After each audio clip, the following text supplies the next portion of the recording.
വയനാട് മുണ്ടക്കൈ ചൂരൽമല ദുരന്തബാധിതർക്കുള്ള ദിനവത്തയും ഭക്ഷ്യക്കൂപ്പണും 3 മാസത്തേക്ക് കൂടി നീട്ടി. ടൗൺഷിപ്പിലേക്ക് താമസം മാറിയവർക്കൊഴികെ വാടക ലഭ്യമാക്കുന്നത് തുടരും. ജില്ലാ ദുരന്ത നിവാരണ അതോറിറ്റിയുടേതാണ് ഉത്തരവ്. ലിൻഡോ തോമസ് ചേരുന്നുണ്ട്. ലിൻഡോ, വിശദാംശങ്ങൾ പറയാം.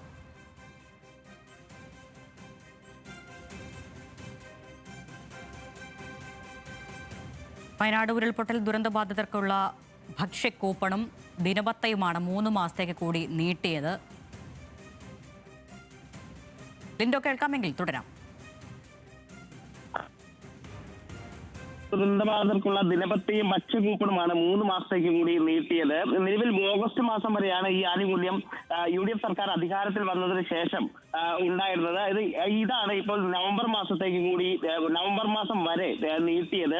ഈ വയനാട് ടൗൺഷിപ്പിലേക്ക് താമസം മാറിയ 178 കുടുംബങ്ങൾക്കൊഴികെ ബാക്കിയുള്ള വാടക വീടുകളിൽ താമസിക്കുന്ന നിലവിൽ രണ്ടാം ഘട്ടത്തിൽ വീടുകൾ ലഭിക്കാത്ത, ഇതുവരെ വീടുകളിലേക്ക് കയറി താമസം നടത്താത്ത, അതായത് വയനാട് ടൗൺഷിപ്പിലേക്ക് വീട് താമസം നടത്താത്ത 149 കുടുംബങ്ങൾക്കും വാടക അടക്കമുള്ള ആനുകൂല്യങ്ങൾ തുടരും. ജില്ലാ ദുരന്ത നിവാരണ അതോറിറ്റിയാണ് ഇത് സംബന്ധിച്ചിട്ടുള്ള ഉത്തരവ് പുറപ്പെടുവിച്ചത്.